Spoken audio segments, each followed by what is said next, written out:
नेत्र वधे देवी धर्म कामार्थदायिनी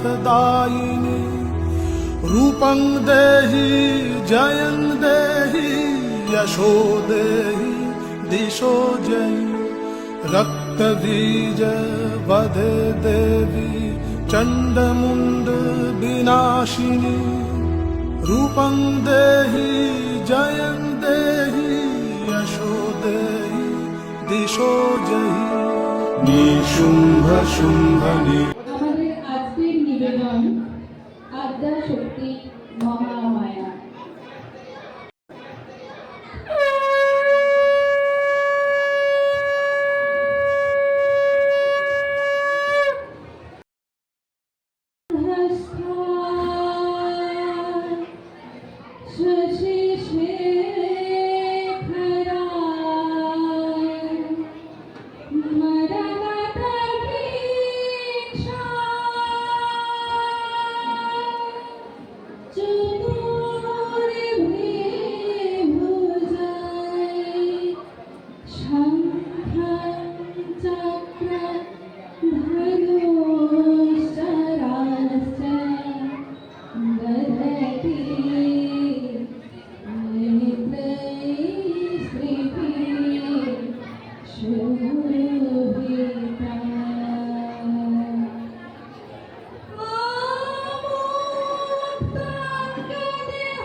সনাতন ধর্মমতে বস্তুত তিনি ব্রহ্ম, তিনি শক্তি, তিনি দেবী দুর্গা।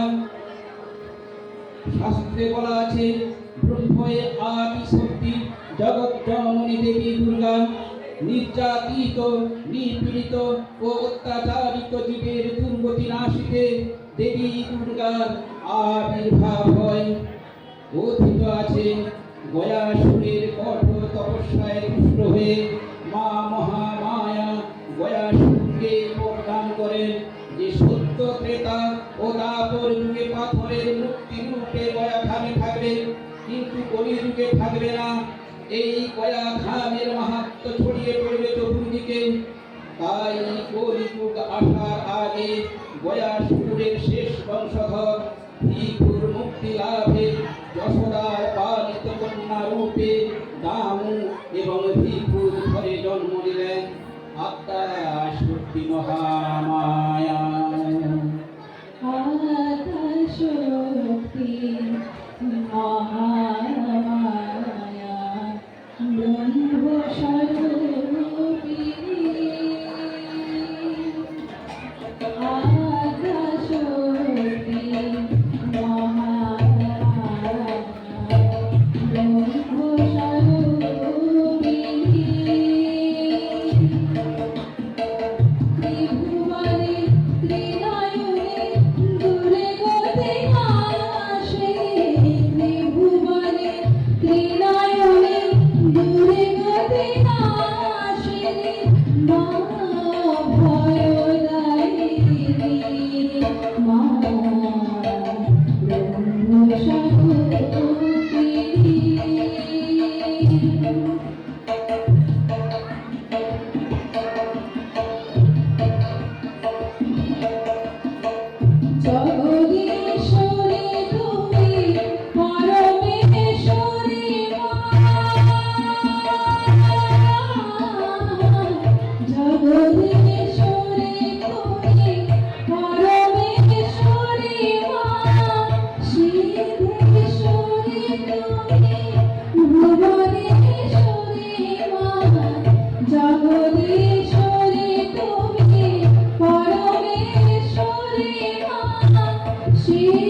তিনি আদি শক্তি, এই সৃষ্টির আদিকাল থেকেই বিদ্যমান। এই শক্তির কোনো অন্ত নেই। যে শক্তিকে সাধকগণ পূর্ণ ব্রহ্মময়ী দুর্গা রূপে আরাধনা করেন, ঠাকুর শ্রী শ্রী রামকৃষ্ণ পরমহংসদেব বলতেন, যিনি ব্রহ্ম তিনি শক্তি। হে আদ্যা শক্তি মহামায়া, তুমি ত্রিগুণাত্মিকা, তুমি রজগুণী ব্রহ্মার দেবী, সত্যগুণী বিষ্ণুর পত্নী লক্ষ্মী, তমগুণী শিবের বনিতা পার্বতী, ত্রিগুণাতীতা তুই অবস্থায় তুমি অনির্বচনীয়া, অপার মহিমাময়ী পরম ব্রহ্মময়ী অসী। দেব ঋষি কাত্যায়নী কন্যা কাত্যায়নী, তিনি কন্যা কুমারীর আখ্যাতা দুর্গে, আত্মা শক্তি আগম প্রসিদ্ধ মুক্তিধারী দুর্গা। তিনি দাক্ষায়ণী সতী, তিনি দুর্গা নিজ দেহ সম্ভূত তেজ প্রবাহে শত্রু দহন কালে অগ্নিবর্ণা অগ্নিলোচনা। এই শালগ্নে হে মহাদেবী, তোমার উদ্বোধনী বাণী ভক্তি রসপূর্ণ করণ করুণ আলোক শতদল মেলে বিকশিত হোক দিকে দিগন্তে। হে অমৃত জ্যোতি, হে মা দুর্গা, তোমার আবির্ভাবে ধরণীভূত প্রাণময়ী। জাগো জাগো জাগো মা। জাগো তুমি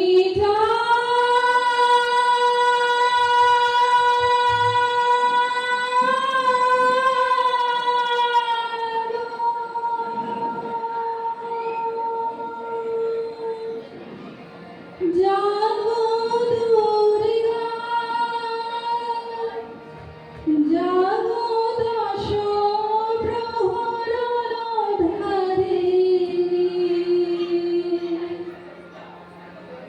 অভয়া শক্তি বলপ্রদায়িনী, তুমি জাগো জাগো।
প্রলয়কালে সমগ্র জগৎ যখন কারণ শরীরে পরিণত হলো, তখন ভগবান বিষ্ণু অখিল শক্তির প্রভাব সংহত করে কারণ শরীরে রচিত অনন্ত শয্যা পরে যোগ নিদ্রায় হলেন অভিভূত।